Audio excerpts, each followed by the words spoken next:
विधायक भाई रजनीश जी और आपके ब्रिगेडियर संतोष पिंडराम जी, सतीश पिंडराम जी, उपस्थित आदरणीय सभी देवियों और सज्जनों, मैं आपसे इतना ही निवेदन करना चाहता हूं कि आपने एडवोकेसी की बात की।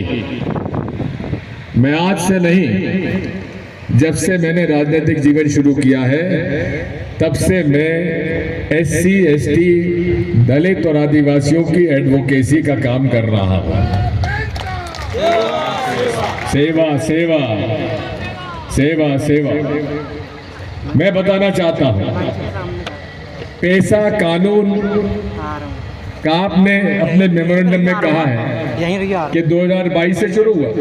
नहीं, मध्य प्रदेश में 1998 में हमने पैसा के कानून के नियम बनाना शुरू कर दिया था और डॉक्टर BD शर्मा जिन्होंने पैसा कानून ड्राफ्ट किया था उन्हीं की जिम्मेदारी दी थी।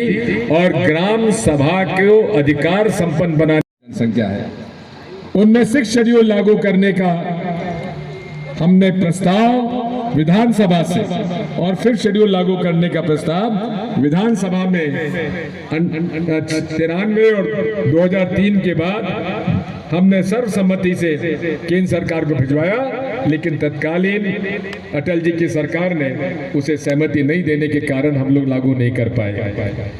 मैं इस बात को भी कहना चाहता हूं कि ईमानदारी के साथ वन अधिनियम का पालन करने के लिए कमलनाथ जी की सरकार में हमारे ओंकार मरकाम जी को मैं बधाई देता हूं, कमलनाथ जी को और उनको। वन अधिकार अधिनियम के 4.5 लाख पट्टे तत्कालीन भारतीय जनता पार्टी सरकार ने कैंसिल कर दिए थे। सुप्रीम कोर्ट का ऑर्डर हो गया था कि सारे पट्टे निरस्त किए जाते हैं।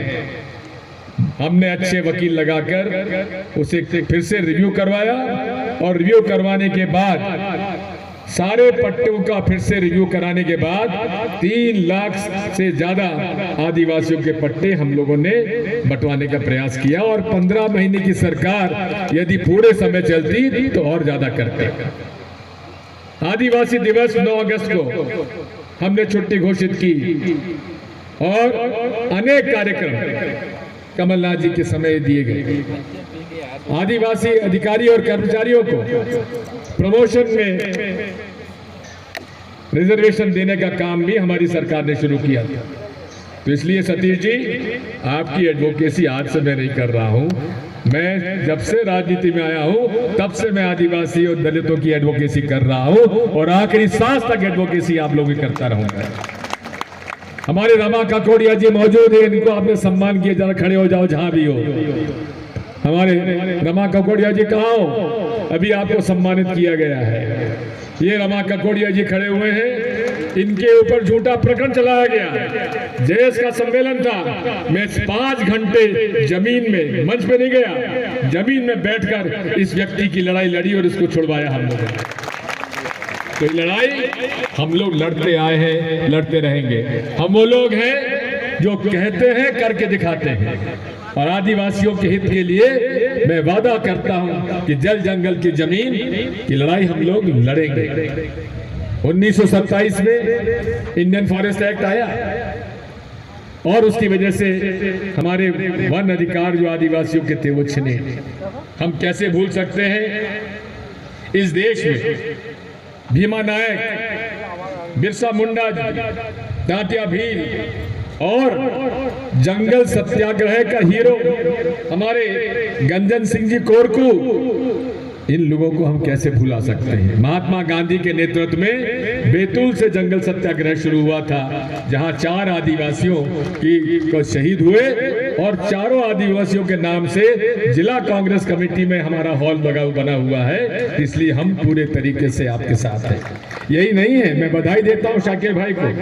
शाकिर भाई ने हमें आश्वस्त किया है कि वे हमारे पहली बार सिवनी जिले में सिवनी शहर में हमारी जो नगर पालिका बनी है, जो दलपत शाह तालाब यहाँ पर मौजूद है, उसमें 9.5 करोड़ के लिए पूरी सफाई उसकी की जाएगी और 65 लाख की बिरसा मुंडी की मूर्ति स्थापित की जाएगी।